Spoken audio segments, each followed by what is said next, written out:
Hallo und herzlich willkommen zu diesem Video, in dem ich mal wieder etwas Lebenszeit gegen Wissen eintauschen möchte. Outpainting.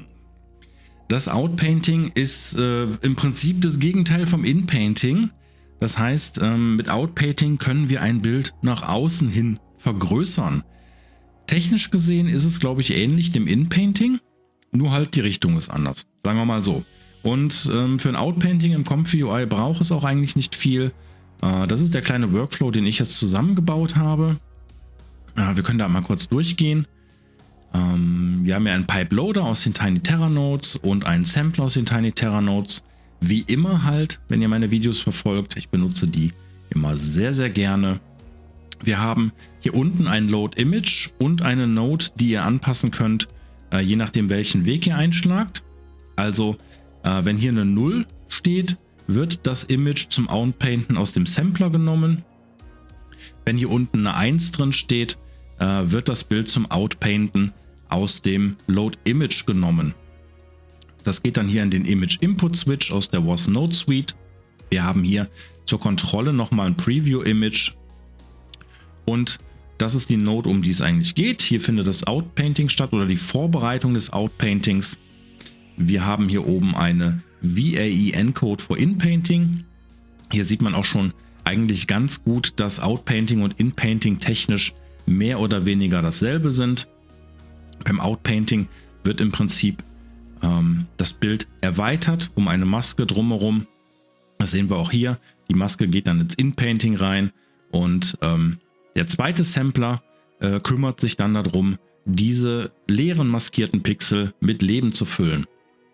Im zweiten Pipe Loader habe ich wieder ein Inpainting Model und ich benutze hier das Epic Realism Pure Evolution V5, weil das bietet hier auch ein Inpainting mit an, also ein extra trainiertes Model. Die Unterschiede zwischen den Models sind, dass die Inpainting Varianten auch in der Lage sind, ihre umgebenden Pixel zu scannen und dementsprechend das Bild zu erweitern oder im Inpainting halt Teile davon zu ersetzen und die nahtlos ineinander fließen zu lassen. Genau, also wenn ihr, je nachdem welches Model ihr verwendet, schaut einfach mal hier, wo ihr das geladen habt, ob der Ersteller auch eine Inpainting-Variante dazu anbietet. Man kann es auch mit dem normalen Model machen, aber es sind nie so schöne Ergebnisse, die dabei rauskommen. So, und hier haben wir schon die Node, die dafür zuständig ist, das Outpainting zu machen. Und die ist im Prinzip recht simpel. Ihr schickt vorne das Bild rein, welches ihr erweitern möchtet und kriegt hinten ein Bild raus und eine Maske. Und die beiden Dinge gehen in das VAE Encode for Inpainting rein und hier wird sich dann selber drum gekümmert, wie das auszusehen hat. Was ihr aber machen müsst ist, ihr müsst angeben, in welche Richtungen und wie weit ihr das Bild erweitern wollt. Also wollt ihr es nach links machen, nehmt Left, nach oben ist Top, rechts ist Right und Bottom ist nach unten erweitern. Und das Feathering, das sagt an, wie weich die Übergänge sein sollen. Ich habe das jetzt ziemlich hoch gedreht, weil es jetzt hier zum Ausprobieren und Zeigen ziemlich gut funktioniert. Mit den Werten könnt ihr mal ein bisschen rumspielen. Vielleicht kann man das auch gleich nochmal hier runtersetzen und das Ergebnis dann ansehen. Aber nun gut. Ihn da unten mal ignorieren. Das ist noch aus dem Inpainting-Video. Weil damit die Node nicht motzt, dass sie das Bild nicht mehr findet. Ich habe den Input-Folder auch noch nicht aufgeräumt. So, wir probieren das Ganze jetzt einfach mit A Shark with an Open Mouth und Embedding Bad Dream, Embedding Unrealistic Dream. Das sind die Negative Textual Inversions. Wir starten mit 512 x 512 und wir sagen mal, gib ihm. So, und da kriegen wir wieder mal einen Hai. Ich finde, Haie und Unterwasserlandschaften haben sich gut geeignet dafür. Und wir sehen hier hinten schon in der Node, da hat das Outpainting schon zugeschlagen. Also das hier ist unser Ursprungsbild. Er hat ein bisschen Kieferprobleme zugegeben, aber das soll uns jetzt nicht stören. Hier an der Stelle habe ich gesagt, ich möchte das Bild links sowie rechts um 256 Pixel erweitern und nach oben und unten hin um 64 Pixel. Hier müsst ihr ein bisschen vorsichtig sein, weil wir gucken uns mal das Ergebnis an.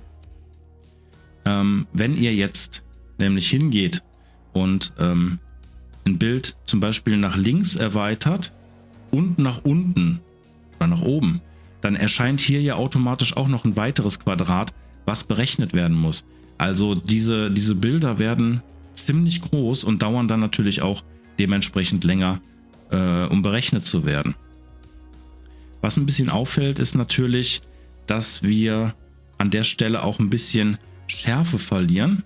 Ich weiß allerdings nicht warum. Die Schärfe könnte man wahrscheinlich nochmal mit einem zweiten Sampler dahinter wieder ein bisschen herstellen, wenn man mit ein bisschen Denoise das Ganze wieder ein bisschen glätten lässt. Aber ich denke, das reicht jetzt so. Was wir jetzt nämlich hier machen können, wir können jetzt sagen Open Image, gehen jetzt hier in den Workflow, hier runter, nehmen unseren gerade erzeugten High, packen den hier rein. Achso, der zweite Prompt war übrigens einfach nur in Underwater Scenery. So, und jetzt müssen wir hier unten diese Node von 0, was der Sampler war, auf 1 stellen, Load Image. Und jetzt können wir das Ganze wieder starten. Dann wird unser Bild geladen, hier unten aus dem Image. Es wird encodiert und unser Bild wird wieder um die Ergebnisse oder Bereiche erweitert. Und so können wir das Stück für Stück immer weitermachen. Aber auch hier wieder, ne, es wird immer grisseliger. Ich glaube, es wurde auch schon mal in den Kommentaren erwähnt. Beim Inpainting hatte ich das nicht, das Problem. Beim Outpainting allerdings schon. Wenn ihr da Hinweise habt, gerne her damit. Wir können ansonsten nochmal, der Sampler steht auf Randomize. Wir können ja nochmal gucken, ob ein zweiter Sampler das Ganze wieder glatt zieht. Wir wollen das Latent dann haben. Wir gucken mal. Ich lasse es mal durchlaufen. Habe ich noch nicht probiert, ist mir gerade erst eingefallen. Warum nicht einfach in laufender Aufnahme Dinge ausprobieren? Ah, das war dumm, das war dumm, das war so dumm. Wir sagen jetzt hier mal 0,35. Wir wollen ja unser Ursprungsbild haben und kein komplett neues.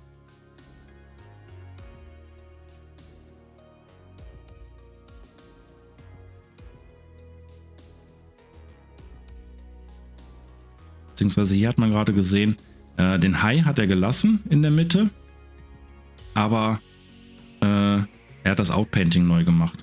Und hier war das Grundbild schon schlecht. Man sieht hier ganz deutlich die Umrandung, obwohl die hat er schon irgendwie eingebaut, aber perspektivisch ist es nicht korrekt. Uns einmal kurz gucken. Es wird nicht wirklich schöner, ne? Ah. Ja. Ich glaube, ich weiß warum. Eigentlich doch ganz gut, dass wir mal hier durchgehen. Wenn ihr dahinter noch einen Sampler machen wollt, dann funktioniert das nämlich so nicht. Da bin ich schon mal reingelaufen. Also jetzt doch noch ein Tipp, so gegen Ende des Videos. Obwohl, eine Sache können wir gleich noch machen. Aber das Problem ist, dass wir hier das Latent weiter durchreichen. Und das Latent ist an der Stelle ein Inpainting Latent. Das heißt, er generiert drumherum nochmal alles neu, lässt unseren High aber gleich. Deswegen müssen wir an der Stelle hier ein VAE-Encode einbauen. Packen das hier rein, packen das VAE hier rein, packen das Latent da rein, machen das ein bisschen schön und probieren das Ganze nochmal. Weil hier sieht man ganz deutlich, er berechnet nur die außenstehenden Bereiche. Ein bisschen ranzoomen. Während er jetzt hier, seht ihr, unser High zuckt an der Nase ein bisschen. Jetzt macht er das ganze Bild nochmal ein bisschen glatter. So. Und jetzt schauen wir uns nochmal die Unterschiede hier an. Ja, jetzt haben wir hier wieder mehr Schärfe im Bild.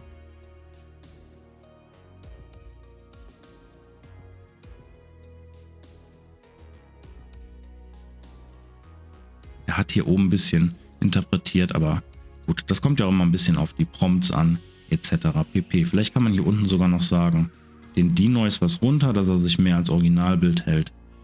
Und gut ist. Wir können jetzt nochmal eben den Sampler auf, oder die Ladenode mal auf den Sampler stellen. Und stattdessen sagen wir hier mal a Scenery in Space. Und dann mal gucken, was passiert. Wir kriegen wieder das Bild, weil der Seed hier auf Fix steht. Wir kriegen also wieder unseren High.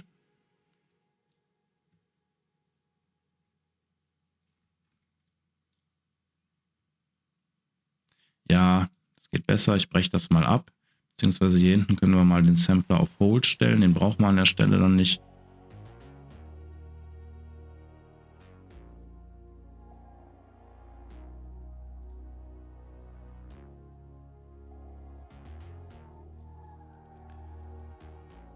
Ich probiere einfach mal ein paar Dinge aus. Ihr seht das ja auch dann, was dabei rauskommt.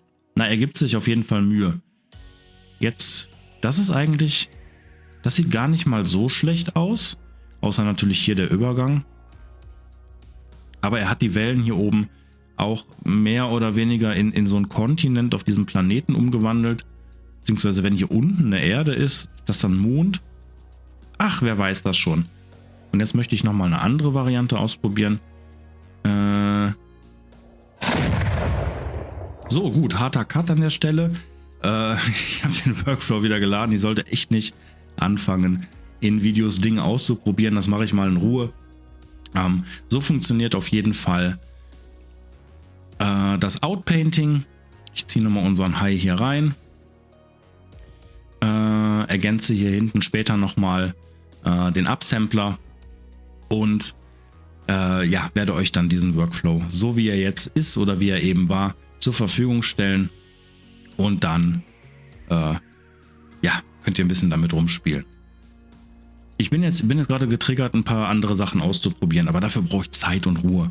Deswegen ja, bin ich jetzt raus an dieser Stelle. Wünsche euch viel Spaß beim Rumprobieren, beim Inpainting, Outpainting und ich hoffe, wir sehen uns im nächsten Video wieder. Macht es gut, bis dahin, tschüss!